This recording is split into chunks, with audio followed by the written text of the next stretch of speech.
পারিবারিক আদালত বা ফ্যামিলি কোর্টে কী ধরনের মামলা দায়ের করা হয়, অনেকেই এ সম্পর্কে কোশ্চেন করে থাকেন। আপনাদের কোশ্চেনের আলোকেই আমার এই পর্বটি। যে যেখান থেকে আমার এই পর্বটি দেখছেন, আশা করি সকলেই ভালো আছেন। আলহামদুলিল্লাহ, আমিও বেশ ভালো আছি। বরাবরের মতো আমি আপনাদের সাথে আছি, অ্যাডভোকেট নূপুর আক্তার। ফ্যামিলি কোর্ট বা পারিবারিক আদালতে কয় ধরনের মামলা দায়ের করা যায়, চলুন দেখি। যে ফ্যামিলি কোর্ট বা পারিবারিক আদালতে 5 ধরনের মামলা দায়ের করা যায়। কি কি মামলা দায়ের করা যায়? প্রথমত হলো দাম্পত্য পুনরুদ্ধারের মোকদ্দমা। যখন হাজব্যান্ড এবং ওয়াইফের ভিতরে বিচ্ছেদ দেখা দেয়,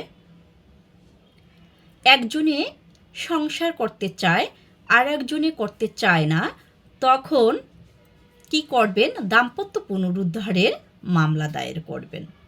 যে একজনে সংসার করতে চাইলো আর একজনে সংসার করতে চায় না। এখন এই দাম্পত্য পুনরুদ্ধারের জন্য এই যে দুই পক্ষের যে কোনো পক্ষ যে পারিবারিক কোর্টে বা ফ্যামিলি কোর্টে মোকদ্দমা দায়ের করে তারা আইনি প্রতিকার পেতে পারে। দ্বিতীয়ত, দেনমোহরের মামলা। বিয়েতে কাবিননামায় যে টাকার অঙ্ক উল্লেখ করা থাকে, সেই টাকার অঙ্ক যদি হাজব্যান্ড দিতে অস্বীকার করেন বা ব্যর্থ হন, তখন তিনি আইনি প্রতিকার হিসাবে, রেমেডি হিসাবে পারিবারিক কোর্টে মামলা দায়ের করে তার দেনমোহরের বা কাবিননামার টাকার আদায় করতে পারেন। তৃতীয়ত, যে ভরণ পোষণের মোকদ্দমা।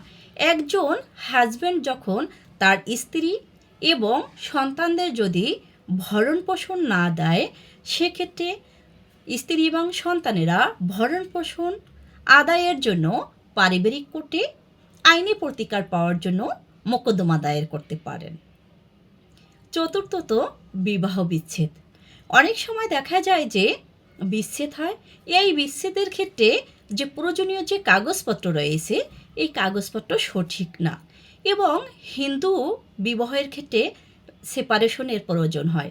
সেই সেপারেশনের জন্য যে পারিবারিক আদালতে মামলা দায়ের করতে হয় এবং মামলা দায়ের করে আইনি রেমেডি পেতে পারেন।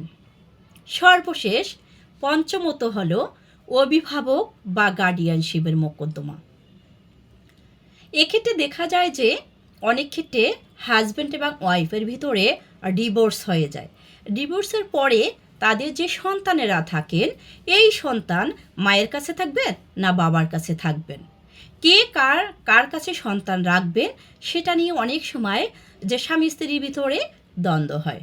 এই কাস্টডির জন্য বা অভিভাবক বা গার্ডিয়ানশিপের জন্য আদালতে মামলা দায়ের করে থাকেন যে সন্তান মায়ের কাছে থাকবে না বাবার কাছে থাকবে। উভয় পক্ষই সন্তান রাখতে চান, তখন কি করেন? এই উভয় পক্ষের যে কোনো এক পক্ষ যিনি সংক্ষুব্ধ হন, তিনি যে এই পারিবারিক কোর্টে বা ফ্যামিলি কোর্টে মোকদ্দমা দায়ের করেন। এক্ষেত্রে আইনি পরামর্শ হলো যে পুত্র সন্তান মায়ের কাছে 7 বছর পর্যন্ত থাকতে পারে, আর কন্যা সন্তান হলে বয়ঃসন্ধিকাল পর্যন্ত মায়ের কাছে থাকতে পারে। তবে এছাড়াও মামলার বা মোকদ্দমার পরিস্থিতি অনুযায়ী আদালতের এখতিয়ারের উপর ভিত্তি করে এই সিদ্ধান্ত ভিন্ন হতে পারে। যে 7 বছর বয়ঃসন্ধিকাল পর্যন্ত বলা হয়েছে, কিন্তু মোকদ্দমার পরিস্থিতির উপরে ভিত্তি করে বিচারক আদালতের এখতিয়ার চেঞ্জ করে তিনি ভিন্ন সিদ্ধান্তও দিতে পারেন। আশা করি সকলেই বুঝতে পেরেছেন যে পারিবারিক আদালতে কোন কোন মামলা দায়ের করা যায় এবং কয় ধরনের মামলা দায়ের করা যায়, কখন আপনি পারিবারিক কোর্টে আইনি সহায়তার জন্য যাবেন, কোন ধরনের মোকদ্দমা দায়ের করতে যাবেন। আশা করি সকলেই বুঝতে পেরেছেন। যে কোনো সময় যে কোনো টপিক নিয়ে আপনাদের সামনে হাজির হব। আমার এএনএ ল পয়েন্ট ফেসবুক পেজটি লাইক ফলো দিয়ে সাথেই থাকবেন। বিভিন্ন আইন রিলেটেড গ্রুপগুলোতে আমার ভিডিওটি শেয়ার করে তাদের আইন সম্পর্কে জানার সুযোগ করে দিন। আল্লাহ হাফেজ, আসসালামু আলাইকুম।